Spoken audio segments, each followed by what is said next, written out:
Welcome to the Alexandria Democratic Committee debate. My name is Michael Pope with the Alexandria Gazette Packet and Virginia Public Radio. I'm honored to do this forum here with all of our candidates. If you are watching this forum, you need to know that this is only half the candidates. We have another forum. You definitely want to make sure you watch both the forums to catch all of the candidates. And so we're going to jump right into our debate here. We've got opening statements. All of our candidates are going to have a 1-minute opening statements. And when we get into the questions, we're also going to have 1-minute answers to all the questions. Because we have so many candidates, we want to make sure they all have a chance to speak. They will also have an opportunity to have a rebuttal, a 30-second rebuttal if they want. And so that might end up happening. So we are going to go ahead and start with our opening statements if all of our candidates are ready. And we're going to start with Bill Rosello. So the floor is yours. Okay, thank you very much. And thank you to my fellow members at the ADC. I'm Bill Rosello. We live in a great city, and I just want to make sure it gets better. But over the past 2+ years, there have been a number of occasions when broad swaths of residents didn't feel like the city had engaged them or heard them on a very important issue. And it's become clear that they haven't done all the planning they should have been doing over the past decade or so to prepare us for today and also for our future. So I'm running because I think it's time for a change. 5 things we need to do. First is restore integrity at City Hall. Second, promote responsible development and more sensible approaches to affordable housing. Accelerate school construction, get traffic moving again, and live our Eco-City pledge once and for all. I think I've got about more experience probably than anybody in the field. Hopefully we'll get to talk more about that. But I'm looking forward to the debate, and thanks again for having me. Thank you. Our next candidate is Canek Aguirre. The floor is yours. Hello, everyone. Thanks for tuning in, and thank you to the ADC for putting this together. I'm Councilman Canek Aguirre, and I'm running for re-election. For those who don't know me, I'm originally from LA. Both my parents immigrated here from Mexico, and I graduated from UNC Chapel Hill.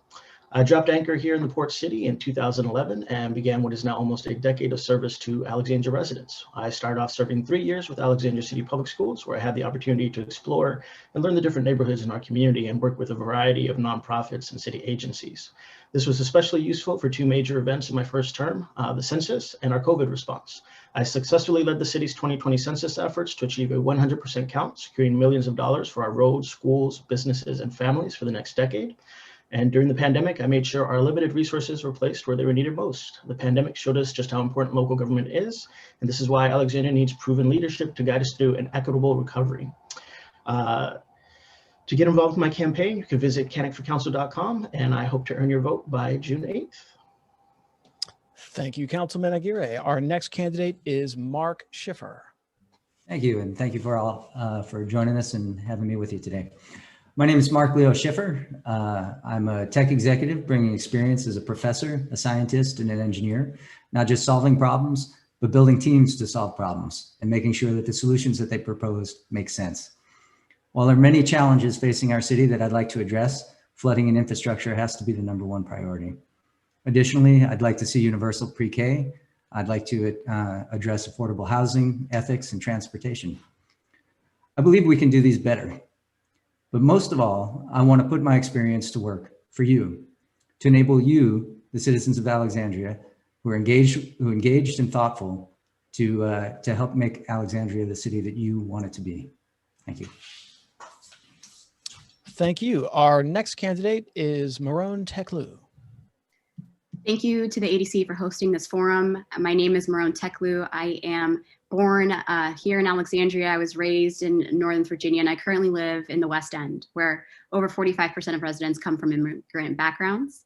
I was raised by 2 Ethiopian immigrant parents who instilled in me the importance of hard work, education, and giving back. I have 8 years of experience in the nonprofit sector. I also work day to day as a technology management consultant for a large professional services firm here in Northern Virginia, where I solve complex technology problems for Fortune 500 companies impacting millions of customers. So in this race for City Council, I believe I bring a data-driven but people-centered perspective, and I'll work to prioritize not only our youth and community, but bringing innovation technology to the city of Alexandria as we move into the 21st century, and as we think about modernizing our public infrastructure. We know that the COVID-19 pandemic has disproportionately affected communities of color, and that'll be critical for us to amplify those voices as we rebuild. So I'm excited to be in this race. I believe the fight for equity also includes the fight for economic and racial and environmental justice. And I believe in amplifying youth voices within that as well. So thank you so much. Thank you. Our next candidate is James Lewis. Thank you, Michael, and thank you to the ADC for hosting. And it's great to see all of my ADC fellow comrades here. Most of you know me as Jimmy Lewis, but I'll be on the ballot. Number 5 is James Lewis. You all sort of know my story because I've been around ADC. I moved here because this was a place that reflected my values. I grew up in a small steel town outside of Pittsburgh, Pennsylvania. When I was looking to move to the capital region to launch my career, Alexandria was home. It was a place where people cared about each other and where people thought that government was the way that we could solve our problems by working together. That's why I moved here. That's why I got involved with the ADC, the Young Dems, becoming the state Young Dems president in 2017, where we swept the statewide offices and flipped 15 seats in the House of Delegates. I've had an opportunity to also work at the national level, serving as communications director to 2 members of Congress. And now I want to bring all of that experience, coupled with my time at 7.5 years on the Traffic and Parking Board, working with communities block by block to solve their problems, to make sure they're safe and kids can get to parks and that we have the stop signs and crosswalks in the right place. So I hope to earn your vote on June 8th, and you can learn more about me and all of my policies at jameslewisforcouncil.com. Okay, now we're going to move on to the final opening statement for this round, but I want to make sure that I circle back and make sure that you as the viewer know that this is only half the candidates. Please watch the other video to watch all of the candidates. But our final opening statement for this round is Alyia Gaskins. The floor is yours. Hi, ADC family. It's good to be with you. I'm Alyia Gaskins, and I live on the West End with my husband and our son. I was raised by a single, hardworking mom who, despite her working 2 jobs, we often struggled to make ends meet. And it's our early experiences with hunger and housing instability that led me to want to pursue a career of serving others. I've spent the past decade working with cities from across this country, helping elected officials take action to eliminate health disparities. I've also been active here in our community, volunteering with many of you, as well as serving on the Transportation Commission and other local boards and nonprofits. For me, I'm running to bring a public health perspective to our council at a time when so many continue to navigate the devastating impacts of this pandemic. I'm also running to make sure that we invest in our infrastructure, from stormwater to broadband to housing, because I know that healthy communities depend on policies in each of those areas working together. I'm also running for my son and the future of all our children. I'm leading by listening and bringing more voices, especially the voices of our Black and Brown neighbors, to the table. I'm excited for this debate, and I hope to earn your vote and consideration. Thank you.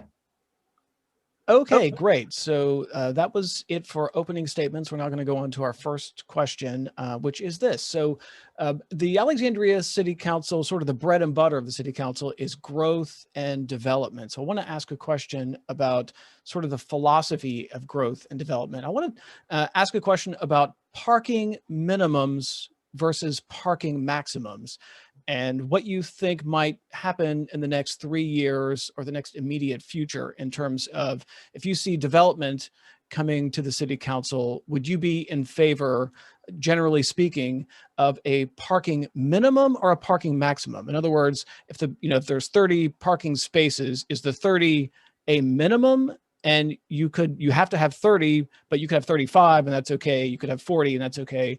Or is it a parking maximum where you could have 30 and that would of course meet the requirement, but you could have 15 or even 10, which is essentially, this is really a question that's based on, should Alexandria be a suburban community or an urban based community? So I'm going to start with Councilman Aguirre. Parking, do you feel like the city should move in the direction of parking minimums or parking maximums? Councilman Aguirre, the floor is yours. So I think, first of all, we need to have that flexibility built in. So I'm going to say maximum, because if someone wants to build less, then they can definitely have less. Density and development is always an interesting conversation here in Alexandria. And what we have to realize is that no matter what, when we're doing development, we have to make sure that the infrastructure is in place to help support it, right? So my philosophy is always to have development around transit hubs, whether it's a bus line, metro station, that we have bike share there, and then making sure that The other things are there as well, whether it's for sanitary sewers and stormwater sewers, how it's going to impact the schools. So all of that has to be taken into consideration. So parking requirements are just another piece of that puzzle, if you will, when we're like taking a look at development here in the city. Mark Schiffer. I think that's a very complex issue because it matters where the development is. So when you think about whether you have too much or too little parking, if the development is in a neighborhood where already streets are impacted for parking and neighbors are fighting for parking spaces, clearly you want developers to bring in more parking. If you're building buildings where there's public transportation and it's an alternative mode and you're trying to encourage people to use public transportation to get to work and trying to bring in those people who have less cars, then maybe that's an opportunity to have less parking. So I wouldn't, I'm not a one size fits all solution kind of guy. I think that it's important to look at the specifics of each development, where it is in the city, where it is in terms of closeness to other transportation options, and use that to decide whether you're going to require more or less parking. Meronne Teklu. Yes, I say that's an interesting question because I also see both sides, as has already been mentioned.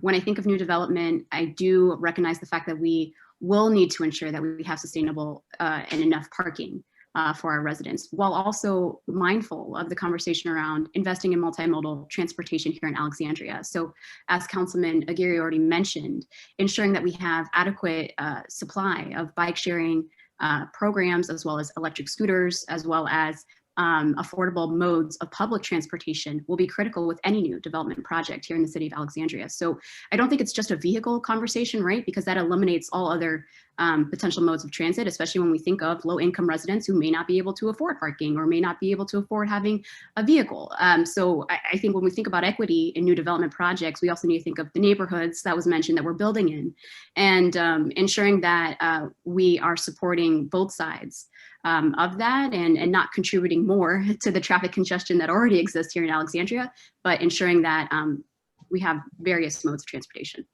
James Lewis. So I was actually the Transportation Commission representative to the 3-year process where we set up the current parking ratio standards. So we decided to do a parking minimum and not to impose a parking maximum because we felt it was necessary for certain developments that are going to need it. If you have a development that's mostly people who own 2 cars, maybe people that are mostly cab drivers, they need extra parking. Some certain developments will want more and other ones will want less. What we did with our process was to tie the parking ratios to access to transit.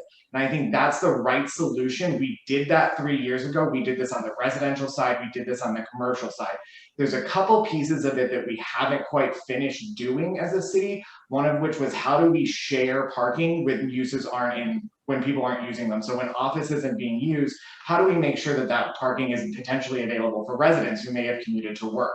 But on the whole, I think when we look at development, we have to look at what are referred to the TDMs, the Transportation Demand Management Studies. As a member of the Traffic and Parking Board, there are times where we are going back and cleaning up problems that could have been prevented if we had spent more time focused on how we get people to and from a location. And Alyia Gaskins.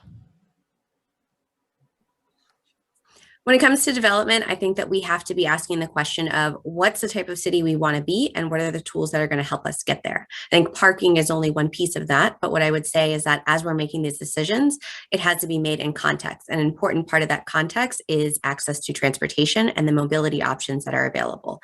It also has to be in context in terms of the type of development we're talking about. So are we talking about a residential building? Are we talking about a commercial space? But I think not looking at this as just a black and white, but really looking at the factors that are needed to make sure that this is going to be a successful project in our community. The other thing that's been brought up is its connection to infrastructure. Transportation infrastructure is only one piece of that. So are we also thinking about its connectivity to schools, its connectivity to grocery stores and other things that people are using their transportation to get to? And how are we thinking about the impact of this development on all of those different pieces of infrastructure? So with that being said, context to me is most important so that we can set a minimum that allows us to then build upon to make sure that we're setting the policy that is going to best make the success of the development and get people to and from where they need to go. Bill Rosello.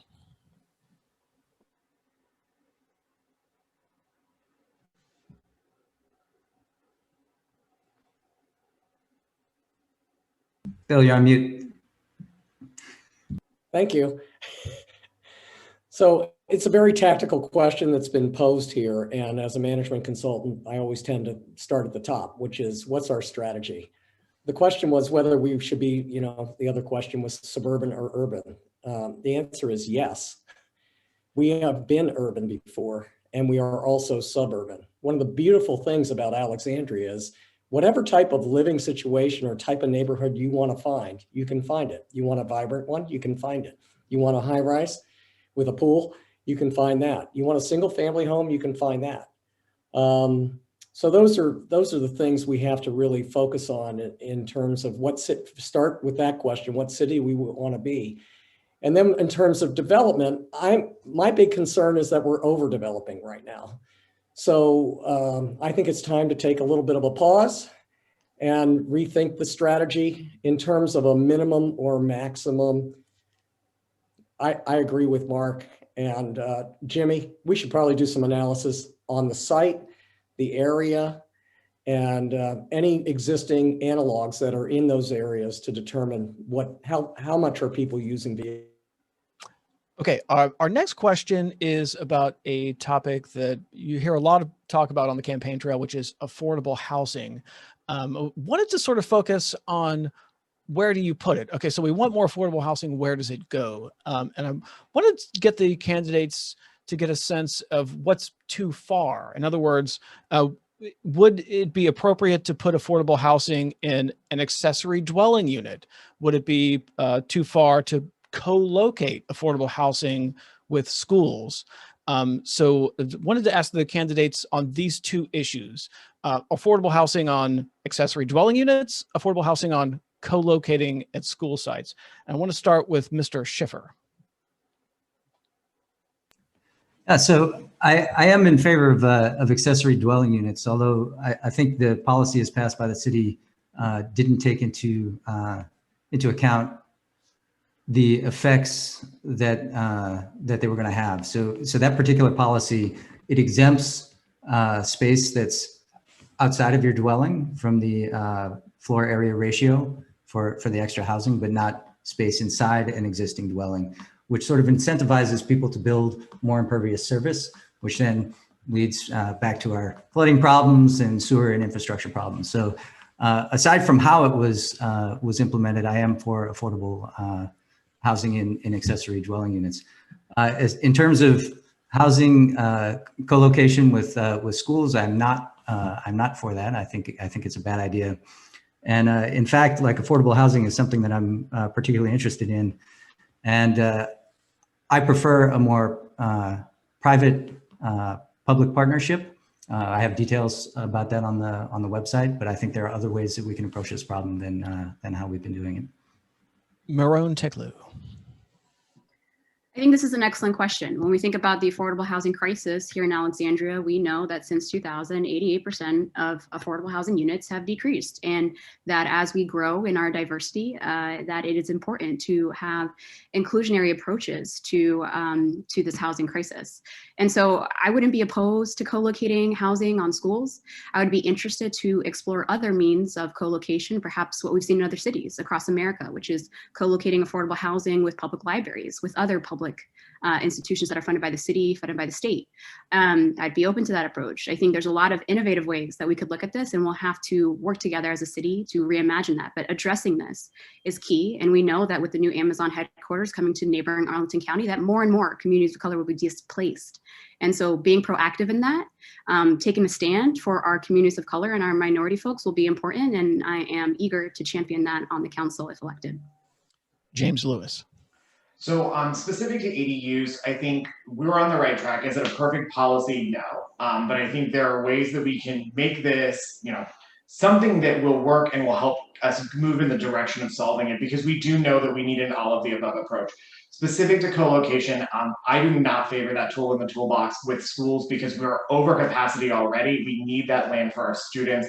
We need to be focused on addressing that capacity issue, not on whether or not to put housing at the schools when we still have kids that are 30 deep in a classroom.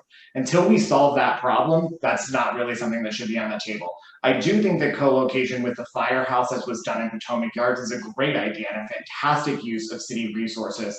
That's the sort of thing we should be looking at. Those are the opportunities we should absolutely be looking at.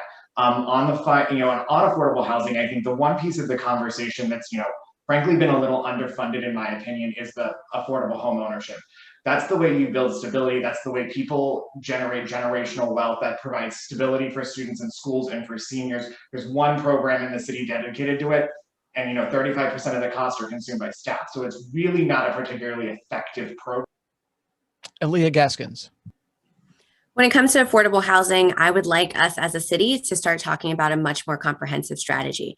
In this conversation, we're talking specifically about the production of more units, which is critical because we have a supply issue, but we should not be talking about affordable housing without also talking about protection of our residents who are facing eviction or displacement pressures, or preservation of our existing public housing stock, or even making sure that our seniors can stay in their homes. When it comes to the specific issues you talked about around co-location of housing on schools, whether we're talking about affordable housing or any housing, I personally do not support that, because right now, as a mom who's excited to one day send her kids to an ACPS school, I am worried about the capacity issues. And I want to make sure that any additional space we have, we're using for creative educational opportunities, whether that's classroom space or making sure that we have our educational related offices there, or even getting creative about arts programs and other activities so that our kids can have the full opportunities they need to gain the skills so that they can compete in our economy. But overall, I really think we need a new conversation and new actions around affordable housing. We've taken steps in the right direction, but we have so much more to do. Bill Rosello. Well, there we go. All right.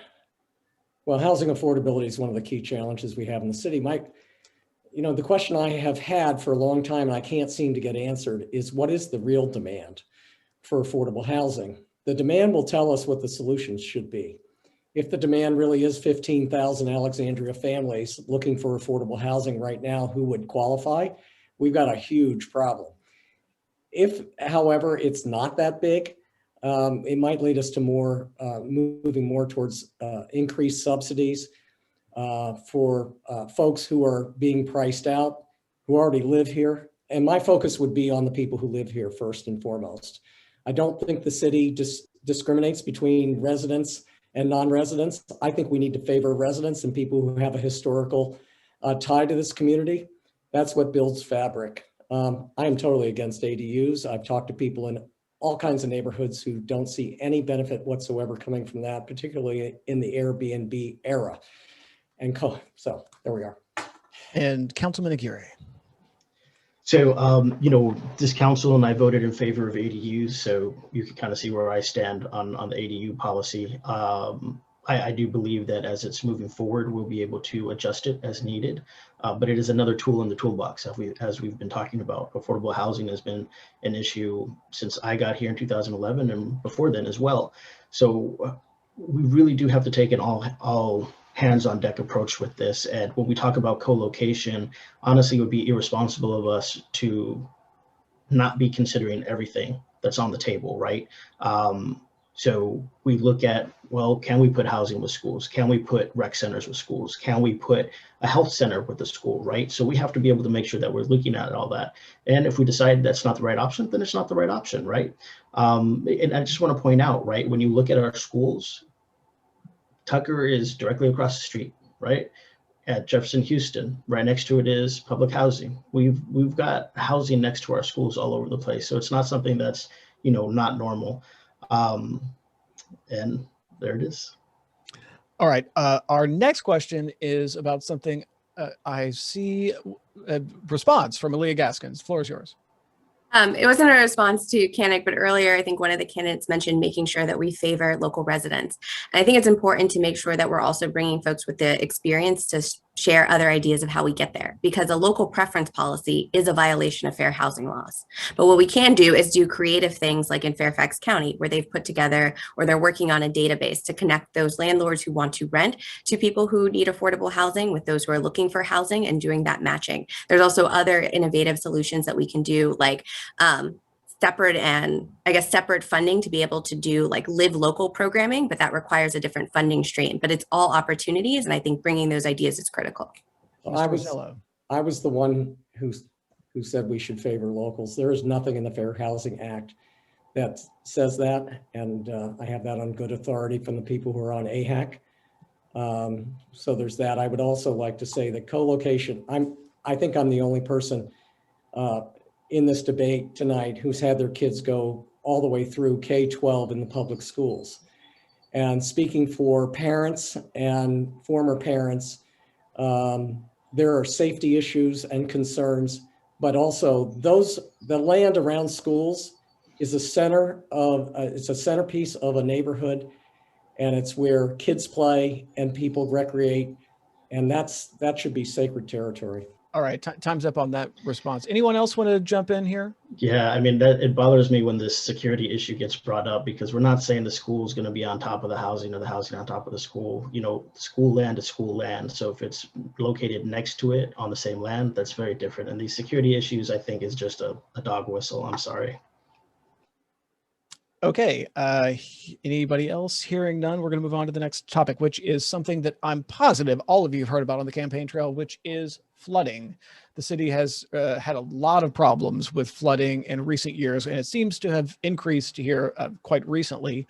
I want some specifics. Give me some specifics of what the city can do, what you can do on the city council to solve, fix, alleviate this flooding problem that we've had. We're going to start with Meronne Teklu. It's an excellent question with no simple solution. In terms of what we can do as a city, you know, we can work.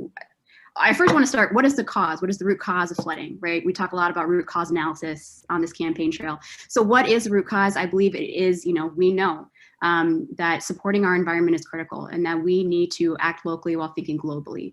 And when I think of our flooding issues here in Alexandria, it is an environmental cause, right? We know that that is true, backed by science. How do we mitigate against that? How do we modernize our public infrastructure to support that? How do we use data-driven decision-making to predict when portions of our city will be affected by flooding and be proactive in that outreach to our residents that will be impacted? I think that will be critical. And I think that is in the realm of the city leadership to support and to fund.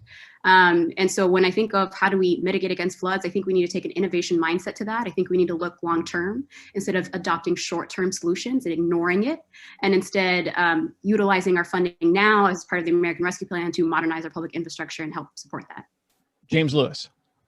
So I think a couple of things. With the CSO project ending in North Old Town, there's going to be resources available that are just city, not also counting the American Rescue Act. For me, we need to start looking at the capacity problems and stop chasing the maintenance. Yes, we absolutely have to do the maintenance, but until we solve the capacity problems, we're going to blow out those pipes every single time it rains. So until we're just throwing good money after bad, until we address the capacity, the CASCA study laid out where the highest impact results would be. That's where the money needs to go in the short term, as well as we proactively manage the maintenance piece of it. So that's what I would do, is sort of focus the money on the capital while making sure we have just enough to sort of proactively and aggressively manage it. On the upper level too, we need to make sure that as we're sort of developing as a city, that we're solving these problems as we go. And I think there have been some innovative solutions that council has pushed forward for with certain developments to actually solve problems and make sites better. We need to continue to do that. We need to continue to incentivize citizens to do the right thing, whether it's rain barrels or dry cisterns on their own land. Alyia Gaskins. I think the first thing we would need to do is make it a priority. And the reality is we need to accelerate our investments in our high capacity projects. I think the CASCA report is a great guide and foundation, but we also know that that was 2016. I'm not suggesting another study, but I'm saying we have 311 data. We have lots of pictures and videos and things from our community. And so making sure that we're taking the data from the study with real-time information so that as we prepare to do these projects, we are addressing the crisis exactly as it's showing up on our streets today. I think the other big thing we need to do is make sure that we're positioning ourselves to take advantage of the federal money and state money that's going to be coming down the line. You know, every project, it's expensive. And so how are we using our resources strategically and then being available to bring in additional dollars on top of that to further accelerate resources? I also think that there are things that we need to do in real time. I've been on walks with residents where they have said, you know what, we know these are long-term projects, but we also need help today in terms of helping mark our storm drains so that when we're going out in the middle of the night, it's safer for us because we know exactly where we're headed. We need help blocking off streets whenever there's a major rain so that when a car comes through, it's not pushing more water in. So it's both the long-term investment, but also the short-term things to help our residents today. Bill Rosello. Yeah, the first thing we needed to do, which we didn't do, was do regular maintenance on the stormwater system. So the second thing is we should have been planning all along for the expansion of the stormwater system when we were adding 20,000 more residents to the city of Alexandria. So, I advise my local government clients, and I have over the years, that if you're not doing your regular maintenance, it's not exciting work to do regular maintenance. It's not the cool stuff for city workers, but you got to do it. And the reason this happened is because we allowed those pipes and those culverts to get stopped up at 20–25% level. And that's why it happened. Obviously, we have climate change, we have heavy rains, and those aren't going to stop. The second thing is we just have to do what has been said before about the Casca study, in conjunction with talking to the residents to confirm that the study got it right. Councilman Aguirre. So first off, when it rains, no resident or business owner should go through the anxiety or the sense of helplessness that their home or establishment is going to flood. That's number one. And unfortunately, this is a result of decades of neglect of our infrastructure. This council, however, has rolled up its sleeves and made historic investments in our stormwater and sanitary sewer system. And we are absolutely prioritizing this. We've also created a citizen advisory group to make sure the use of these funds is clear and that we are held accountable for these spot and capacity projects with a sense of urgency. And I can't stress that enough. This council has definitely heard our residents when it comes to the urgency with flooding. We're going to make sure that we get this done. The funding is there, and we just have to get the shovels in the ground. And we have set up a way to make sure that we're held accountable to make sure that these projects get done. Mark Shiffer. Yes, I like Meronne's approach. I'm going to riff off of that. So in terms of root cause, stormwater capacity obviously is a problem. The second problem is more and more intense storms from climate change. And then the third problem is more runoff from developments and more impervious surface. So what are the things that we can actually move in there? We can add capacity, which a lot of folks here have talked about, and I think that's important to get to doing. And then I think we need policies for new development, because anytime we're doing new development, we have to look at the environmental effects of that and make sure that we're not adding to an already overstressed stormwater system. So I think those investments, there's not much we can do. I mean, we can do what we can about climate change. I don't know if Alexandria is going to make a huge difference. We need to do that, I think, a little more globally. But those other two, I think we can definitely. And Bill Rosello, looks like you wanted to jump in here. Yeah, I just wanted to say I appreciate Canek's comments about the commitment now. The commitment wasn't there until the flooding started. And so, and this is, there are some new people on the council over this last term, but we also had a 13-term or 12-term council member. We had someone who's now going for their 5th term on council, and we have someone going for their 4th term on council. So these are issues that have been around a long time, and the folks who have been around for a long time have been part of the inaction on this. Councilman Aguirre, did you want to respond? Yeah, just real fast. Yeah, I acknowledge that, and that's why there's 4 new people, and we're trying to address this heads on. Additionally, there is policy for new development since 1994. All of the new development has aided us in the way that we are addressing stormwater infrastructure. So I think the city needs to do a better job of explaining our policies, and when we're doing development, that these infrastructure improvements are actually happening. Because like we said, right, it's not the sexy stuff, and it's not the stuff that you can see immediately. Because when you see a building go up, you're like, oh, it's gonna make everything worse, but there's actually infrastructure underneath it that makes it better. All right. Anybody else want to jump in on this one? Mr. Lewis. Sure. So, for me, I think the one thing I would just say is, as much as it isn't sexy, it gets sexy and it gets in your face when people have sewage coming up through their bottom of their basement. Talked to a kindergarten teacher who was trying to teach her class and started sewage filling up in her basement. We have to address that issue, but I also think there's a sexy way to do it too. Norfolk has leveraged some technology that they put in their pipes so that they can tell which ones are full and which ones aren't, and they can shift demand in real time. That's something we're already doing with traffic in this city, and it's a small, short-term investment that's relatively cheap. All right, this may be the first city council forum where the words sexy and sewage have been used in the same sentence, but we're going to move on to the next. I was a PR guy, you know, got to make it work. Next topic, which is collective bargaining. So the General Assembly recently passed a law that allows local government employees to do collective bargaining here in Alexandria.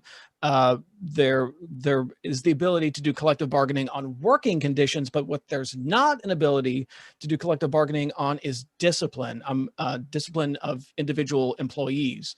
And I'm interested to hear from the candidates about whether they think collective bargaining should be expanded to allow for the collective bargaining to be expanded from working conditions into the area of discipline of individual employees. And I'm going to start with James Lewis. Absolutely. I think collective bargaining gives workers a seat at the table, and it needs to be about all issues. We can't have a wage agreement. We can't have a workplace agreement. We need to have a collective bargaining agreement that gives workers a seat at the table. Period, full stop. The General Assembly needs to do their job and give us this authority. But I also think this is an equity issue. If you're facing being fired because your boss doesn't like your gender, your race, your sexual orientation, this is an opportunity to redress that disciplinary action through the labor union. You know, this is something we just have to do. We know that labor jobs and people who are represented by labor are work in more equitable workplaces, earn more money, and are actually able to take care of their families. And I'm glad that this position has won me the endorsement of the NOVA Federation of Labor, ATU, the carpenters, as well as there's one that's escaping, Allyia, the laborers as well. So I'm proud to be endorsed by our brothers and sisters in labor, because if I'm on council, I will make sure we have collective bargaining and not just individual agreements. Alyia Gaskins. Yeah, I too am proud to be labor endorsed and to stand with our brothers and sisters in our unions in our community. I would agree, collective bargaining is about having a voice at the table. All of us should have a voice, not just on the wages we have, but on the conditions that we work in. And discipline is a part of having a safe and equitable work environment. Being able to go to work and know that you have the ability to carry out your job and that you're going to be disciplined in a way that is fair and just and based on facts of how you've done your work is critical. And so I would fully support expanding collective bargaining to include discipline. I think it's critical that as we move forward as a city, when we talk about our values from diversity to equity to investing in all of our residents, it's important that we have unions at the table and that we're building partnerships to understand how we create, how we create the workplaces and the Alexandria that we want, where people can have good paying jobs, good working conditions, and can be disciplined in ways that are fair and just. Bill Rosello. Yeah, I'm all for collective bargaining here in the city. I've been around here a long time. We've had a lot of problems with compensation, particularly. And I remember when I was on the budget committee for 7 years, these were issues that kept coming up, and I was stunned to hear that they're still coming up. I'm not sure we had as many issues with benefits or with retirement, those types of things. It's all in this city, it's all about compensation. So if the city had been doing the compensation right from the beginning so that we don't have patrol officers making more than sergeants in the police department, we might not need it at all. But now that we have the opportunity, I think it's the right thing. Collective bargaining is about finding the right balance. We should not forget that Derek Chauvin was protected by his union, I think on 3 or 4 times. So when we start talking about discipline, we need to find the right level, the right answer within the collective bargaining agreements. So we're not protecting really bad people through those agreements while we're still protecting people who are being treated unfairly in discipline. Councilman Aguirre. So I can actually take credit for helping to pass this, right? And if anyone goes back to watch the 8+ hours of our deliberation, they'll clearly see that I'm one of the more vocal proponents of collective bargaining, not only in expanding it, but making sure that there are protections in place. What my fellow candidates here might not realize is the grievance process is included in this collective bargaining ordinance. And we specifically did that to offset some of the discipline. I was a very hard no on including discipline, and it was brought up why. including discipline is one of the issues with police departments, and we've seen that nationally, and we don't want that to happen here. That being said, one of the provisions within the ordinance is that we can open it back up to take a look at it, right? If we find that, yes, this is something we should include, then we could have that conversation. But at this time, and with what's happened at the national level, I cannot support discipline. I wanted to make sure that we were protecting our residents here as much as our employees. And again, like I said, I've always been a strong supporter of labor, and I've also been endorsed by, take your pick of the labor groups that everybody's already mentioned. Mark Shiffer. Yeah, I'm definitely in favor of including everything on the table in terms of collective bargaining. I think, to echo some of what's been said, you know, in terms of discipline, it should be considered, but what matters is what's in the agreement, right? So there's nothing wrong with talking about it, and it's, I think, our job to make sure that that we're not putting anything in place that protects folks who are misbehaving or doing things, acting in a way that that the community doesn't agree with. But generally speaking, I'm very much in favor of you know, of allowing labor to have a seat at the table and level that field between labor and those that they work for. Meronne Teklu. I think this is a very important question for where we are right now in our world.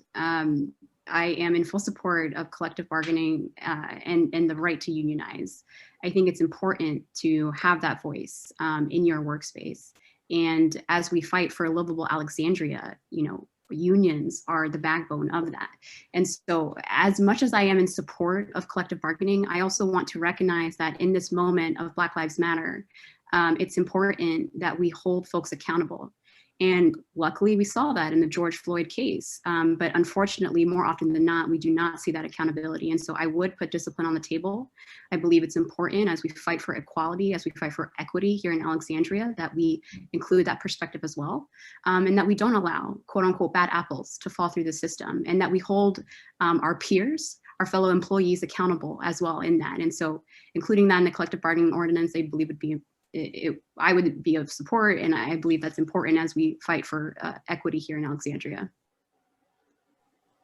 All right. Anyone else want to jump in on that?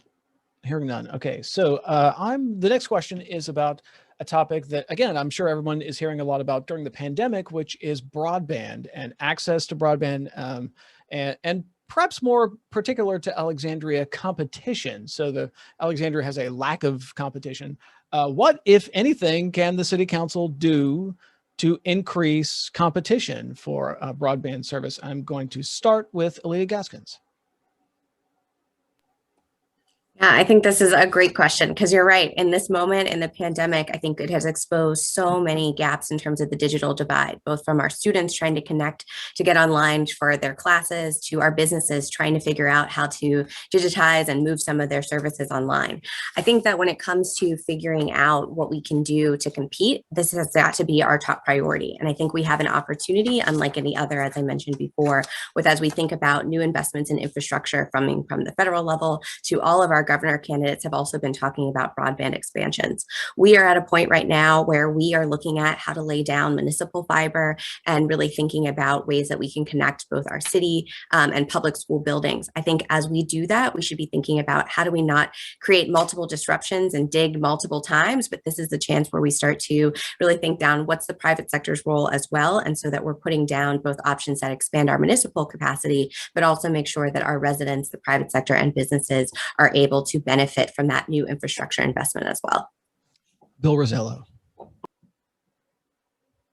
This has been an issue for as long, it seems, as we've had connectivity and in this city. It seems like everywhere else around here, there already is competition. And it's just, I'm not sure I understand the issue well enough as to why we haven't gotten there. I think there are right-of-way issues that have been part of this, but you know, there are going to be more people working from home, not fewer, after COVID. And so this is going to continue. And by the way, demand for streaming, it continues to grow. And so if we don't solve this soon, you know, this should be a real priority of ours in our first year. Try to figure this out once and for all. Councilman Aguirre. So this has definitely been something that's years in the making, if you will. And I'm proud to report that after an initial RFP where bids came in way over our budget, we talked with the folks that were putting in bids, realized what the situation was, put out a new RFP, and it not only came on budget, but it came under budget. So we are actually going to be moving forward with putting in some infrastructure for broadband. And this will be the foundation and starting block for us to be able to look at either a public ISP or bringing in competition. So we've been working on it and we are making progress and we're about to have progress. So I'm happy to report that to everyone. Mark Shiffer. Yeah, so I'll be honest, this is not a problem that is high on my list. so I don't know too much about it. I will say that I think competition is important. I think, anywhere where there's cable service, there's not enough competition. We all know this because of the prices that we pay. The good news is that along with the investment that the city is currently making, 5G is coming, and so I'm hopeful that that will help with some of these problems. I prefer hardwired to wireless myself. However, 5G is a little bit easier in terms of infrastructure to get out. You don't have to dig, you don't have to lay cable, and so that may be a solution that helps ameliorate some of the problems that we're already having. Meronne Teklu. Excellent question. This is definitely one of my top priorities as someone who comes from a technology background. I do recognize that we are at a point here in the pandemic where we've seen the shift to digital. We've seen our students operate from online learning in hybrid environments. We have seen our workforce adapt to working from home. And we have seen the importance and the need for internet connection and connectivity in the city of Alexandria. And so I just want to say, Mark, 5G is here, and we're here in the 21st century. It's important for us to modernize Alexandria and invest in our broadband infrastructure. Councilman Aguirre, I'm super excited that we've already put out an RFP. I think that's a great first step in diversifying our internet service providers. The additional step outside of investing in broadband infrastructure is also to support accessibility to the hardware itself, right? I think ACPS has done a great job in providing laptops to students. I think we need to ensure that folks of lower income backgrounds who may not afford, connecting to the internet have the option as well, especially as it relates to schooling. So in full support and would definitely prioritize that. James Lewis. So I think this is one of the areas where the city's definitely on the right track. We just need to stay the course. We're already in the process of putting in the municipal fiber, and we went, hey, if we're digging a hole, might as well put 2 lines in, right? That's exactly what we should be doing. Those are the sort of things as a government that you go, hey, this is the moment to do this. And I also want to shout out an ADC champion, Ricardo, for actually being like a huge champion in the city on making sure this gets done. We still have some struggles with the state because we can't do the last mile, which is why we have to do out this RFP. So, I think that piece of it, when the General Assembly catches up, that'll be nice, but we need to solve this problem right now. But the other part of this is, having competition is one thing. We need to make sure, though, that this is affordable for people. During this pandemic, I'd go to the Harris Teeter on Duke Street, and I'd see kids literally sitting on the hood of their parents' car because that was where they could get Wi-Fi. That's not what we want. That's, we need to be solving this and figuring out ways to make it also affordable. And competition is not going to do that for every family. So we need to make sure it's accessible and affordable for everyone who needs it. Anyone else want to respond on the issue of broadband before we move on? Seeing no hands, we'll move on. So looking at the clock, I'm seeing that this is our last question. So time has just zoomed on here. So we're going to go one more question. We'll go through all of our candidates, and then we'll get to a closing question with not quite closing statements, but it is a closing question. So I want to ask about the road diet on Seminary Road and future road diets. So 2-part question. Would you like to see the city spend the money necessary to undo what happened on Seminary Road? In other words, return that road to 4 lanes the way it used to be, which would cost about $300,000 to $700,000. And so 2 parts. Would you like to spend the money needed to return the road to the way it used to be? And what do you think the future for road diets is in Alexandria? I'll start with Bill Rosello. Yeah, well, I'm pretty well known for this issue. Because I fought against the road diet, and I should say, and I say it many times, I'm an avid bicyclist. I'm out twice a week in 20-mile rides out on the trails. So I'm not anti-bike, and I've been to BPAC meetings, in fact, to talk to them about things. But you know, this was an issue where we took an arterial road and narrowed it. It was a busy arterial road with 17,000 cars on it every day that people in this city depended on, and our workers depended on going to the hospital or going to BRAC. We've seen the impact on traffic, not as much during COVID because people are staying home. We have not seen the bike traffic coming. 13 civic associations around whose residents depend on Seminary Road sent a letter to the city. They didn't listen.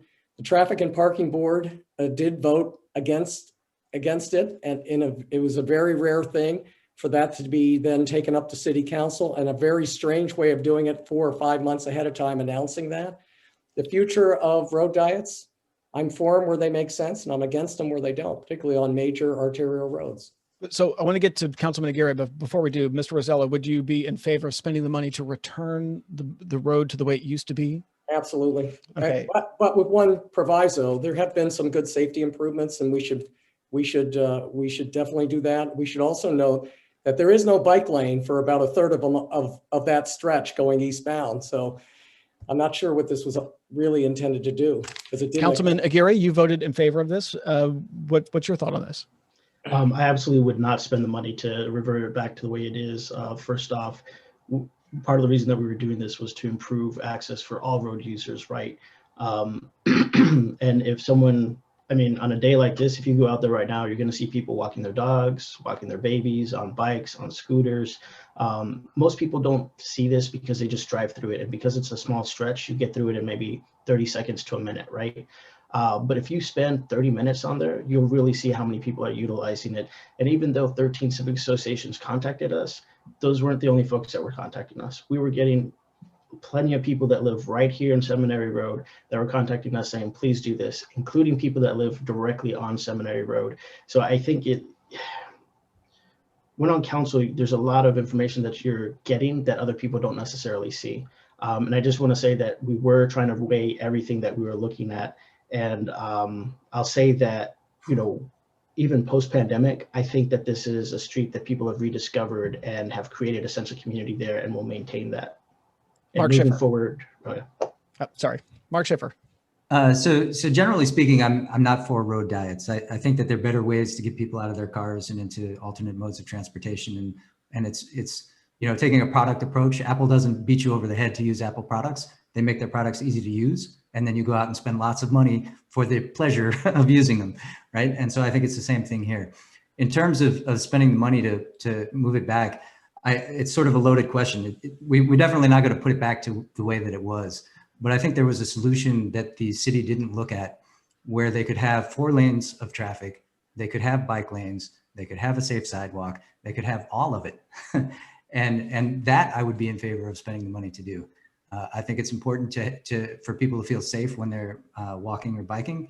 And I think we can do that and have 4 lanes of traffic on a road that clearly needs to support that. Meronne Teklu.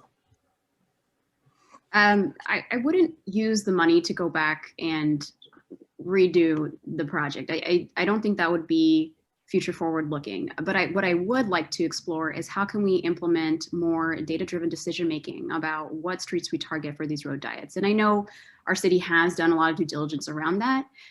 Additional, recommendations I would have to improve that process. One, of course, is a focus on the community that will be impacted by that, and co-creating solutions together rather than being blindsided by new potential projects coming into the city and then having to retroactively voice concerns around that. So I do recognize that particular issue. The second issue that I think would be important to pursue related to road diets, again, is technology solutions. So any type of traffic sensors that we have, investing in those type of solutions, making publicly available dashboards that outline what are those high traffic areas that we're targeting for these road diets. I believe that will increase the transparency and get more folks on board and help co-design those solutions together.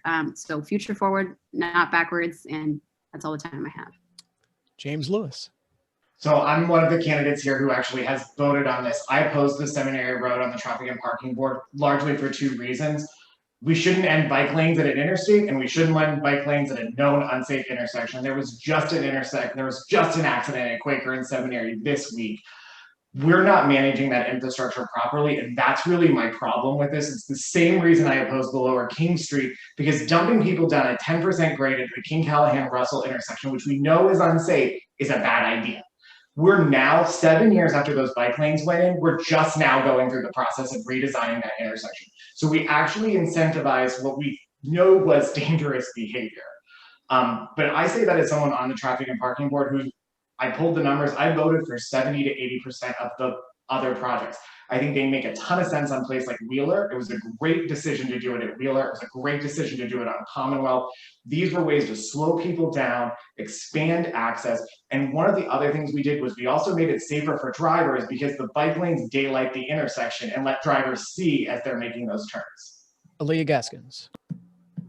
When it comes to our transportation network, I think it should move people where they want to go, how they want to go, whether you're a driver or you're a cyclist. In terms of Seminary Road, I think that we have to make the next decision in the context of what's happening in that area. I mean, you heard from some candidates that there have been really important safety improvements that we want to keep. We also know new developments coming there. And so how do we make a decision that takes into account the data, but all of the users that we're trying to serve and move safely? I think in terms of how I would use the money, again, it depends on what we're seeing from that data and that conversation. I will tell you, when any of us take office, that's going to be in January, and we're still going to be feeling the effects of this pandemic. So if we have an extra $700,000, then I want to make sure we're using that to keep people in their homes who are facing eviction, people who are going hungry every night and worrying about how to feed their children, and making sure that we're stewarding our resources in that way as well. In terms of future road diets, I don't think it should be all road diets here, all over there. It's not that black and white. Again, we should be making decisions based on the data, based on what our residents need, and ensuring that we are serving the various users who take our roads, again, no matter what's the mode of transportation that you're using. All right, we have come to the point in the debate where we're where Mike, we I have just got to jump in. I'm sorry. I just got to say real fast, this decision was data driven. It was a 12 to 18 month process. So anyone that says that they were blindsided, like, I just can't agree with that when it's been an 18-month process. And, you know, the other thing that I want to point out, we can't always do all the connectivity that we want at once because we just don't have the money. So when we can start piecing things together, that's what we need to start doing. And Mr. Shiffer, go ahead. Yeah, thank you. I can't not say that the data, the city's own data, you go look this up on the city's website, shows that stretch of road was safe.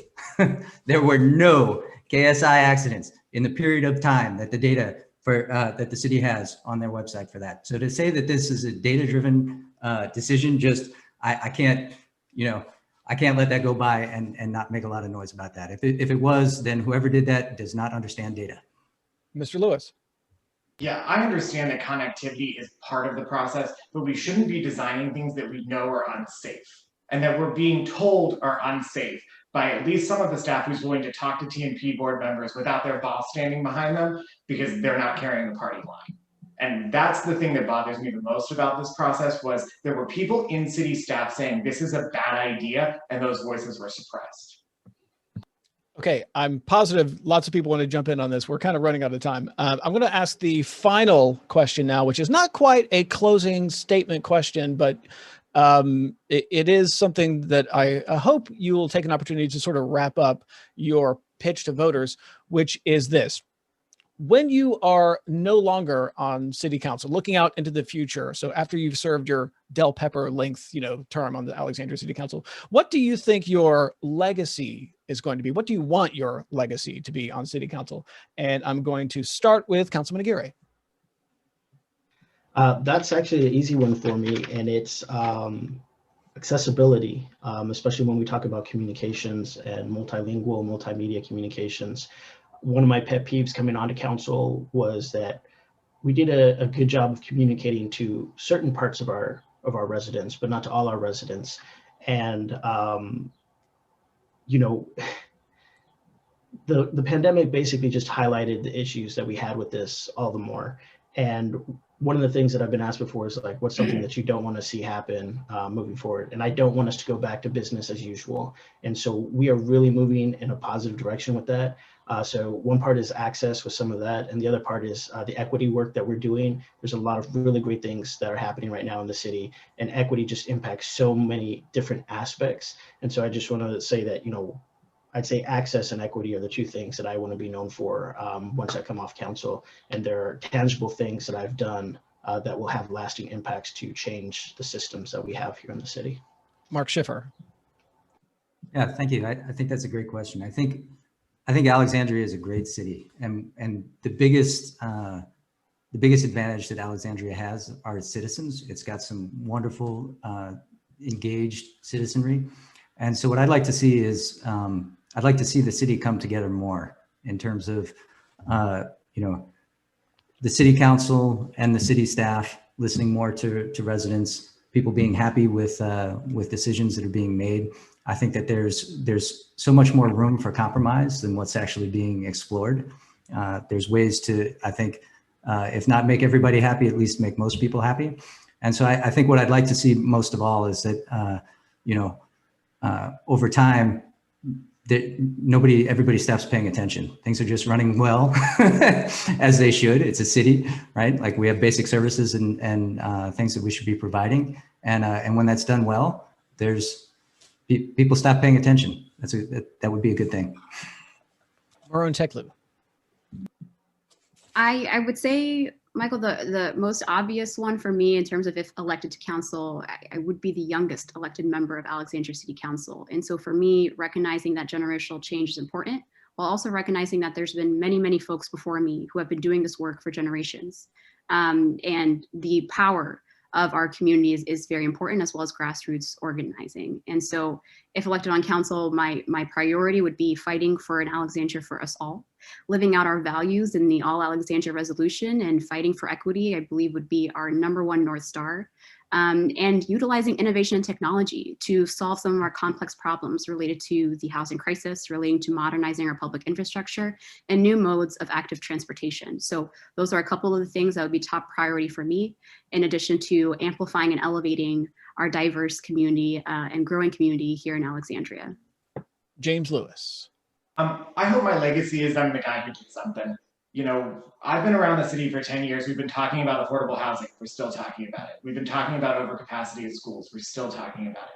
We've been talking about traffic congestion. We're still talking about it. These big issues, we're just not getting them solved. And I think the way we do that, and what I want to do on council, is reach out into the community, make sure we're engaging every single person, but also tap into the expertise of the people who live here. We have folks that are experts on a range of issues, including the people on this panel today are experts in their fields of study and their fields of work. How do we reach into our community, find the right people, get them in the right places to solve these big problems that, frankly, we've been talking about for a decade? And we talk about them every election cycle. And yeah, we make some progress here and there, but when are we actually going to say, this is the time we're going to solve the problem? And I think with this unique moment, with the federal resources coming in, this is the moment where we can solve the problems. Alyia Gaskins. When people look back at my legacy, I hope that they'll say, Alyia helped us take the actions to become a healthier, more just Alexandria. We're healthier because all of our residents feel like they have the ability to shape the decisions that impact their lives.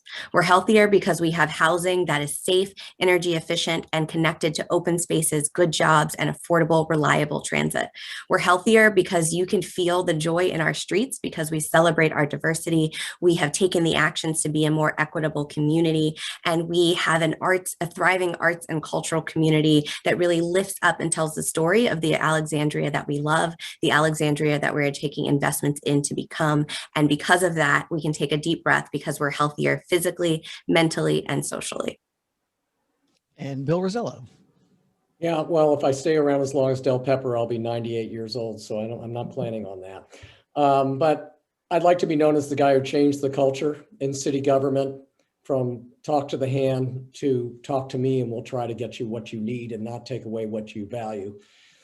I'd like to be known as the guy who saved the middle class, along with my colleagues on the next council, that we saved the middle class in this city so it didn't turn into just rich and poor, that we kept some semblance of a small town feel and a historical feel to this city, and that including that we saved our historical families who've been here since the post-Civil War era and have been a major part of the fabric of this community and have increasingly found it impossible to live here because there isn't housing affordability. And then finally, that I am part of, or was part of a group of people who got the city to look ahead, to plan ahead, and to be good stewards of our future, which I don't think has really happened in the last few decades. I'm really optimistic we can do that, and I'm looking forward to all of you voting for me on June 8th, if not before, early.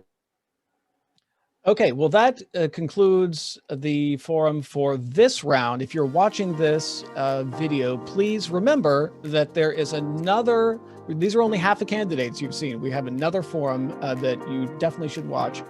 And don't forget to vote on June the 8th, and thank you for watching.